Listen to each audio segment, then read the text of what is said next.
Ayan mga boss, meron na tayong bagong dito.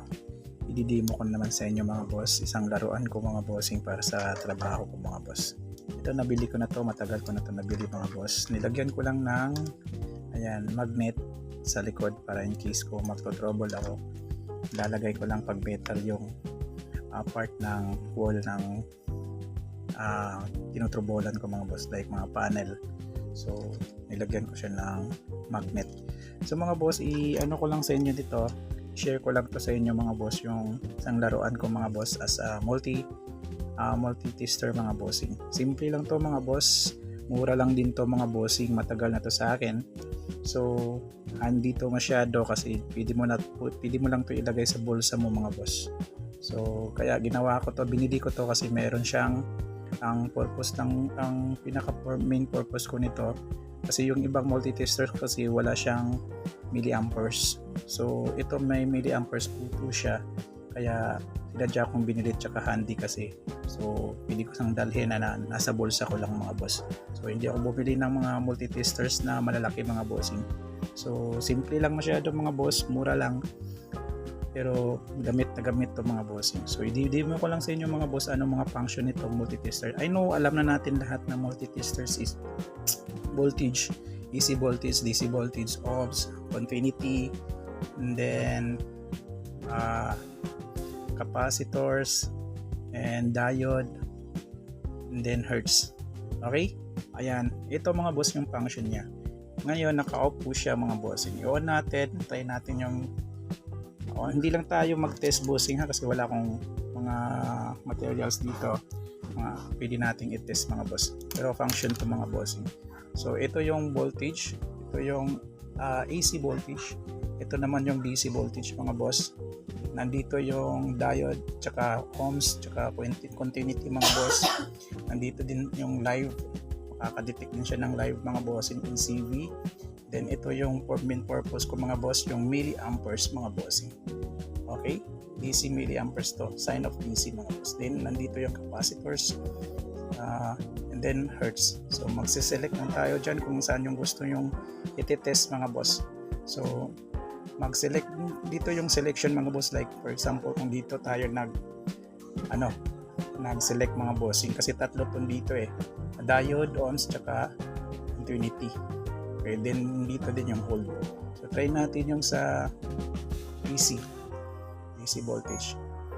Ayan, and may nakalagay AC voltage and voltage. Okay, next yung DC voltage naman. Ayan may naka DC voltage, naka auto to, automatic to mga bossing ha. Ayan, then dito tayo sa diode, ohms, tsaka continuity mga boss. Ayan, ito yung sabi ko na ayan siya, na naka-ohm siya mga boss. And then kung siselect natin dito, ayan, naka-diode siya, active yung diode niya, test. And then isiselect naman natin ulit, ayan yung continuity. Okay, tatlo lang siya ng itong selection na to dito. So kung dito naman tayo sa gilid, sa next niya, ayan siya, PF. Kung mag-test tayo ng live mga boss. Then ito next, ito yung purpose ko, kaya binili ko tong ganitong tester mga boss. Kasi yung ibang testers kasi wala siyang milliamperes, mostly volts, ohms, diode, continuity, at saka yung hertz, tsaka yung capacitors. So ito siya may milliamp. Ayan, DC. Ayan, may DC dito, then milliamps. So next nito mga boss is capacitors. Ayan yung capacitors niya. So may unit na siya na nanofarad mga boss. Okay, next is hertz. Ayan, kung kukuha tayo ng hertz, ayan, ito hertz, dito lang natin i-select mga boss. And then yung probes niya mga boss, ito yung probes niya. Okay, black, negative, then red is the positive mga boss, common, and ito yung live, positive. Okay, ayan. Then naka-auto power off to siya. May 300 volts cut to 600 volts cut 1 at 2 saka 3 ground.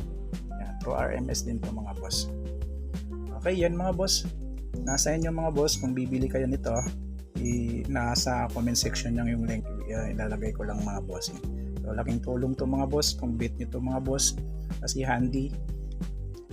Malalagay mo lang sa bulsa mo mga boss kung saan kahit saan ka pupunta mga boss. So hindi ka na kasi yung mga malalaking testers kasi bibigat din yun, so kailangan ka talaga ng lalagyan ng tools mga boss. So ayan mga boss, ipapakita ko sa inyo paano gamitin yung milliamp. Soon magawa ako ng video nito, matitest na matry natin i-test tong milliamp na testers na dito. Ito nandito siya sa selections. So ayan mga boss, good luck. Yun lang mga bossing. Yan, multi-tester mga boss na may milliamperes, kasi yung the rest kasi yung ibang tester wala kasi.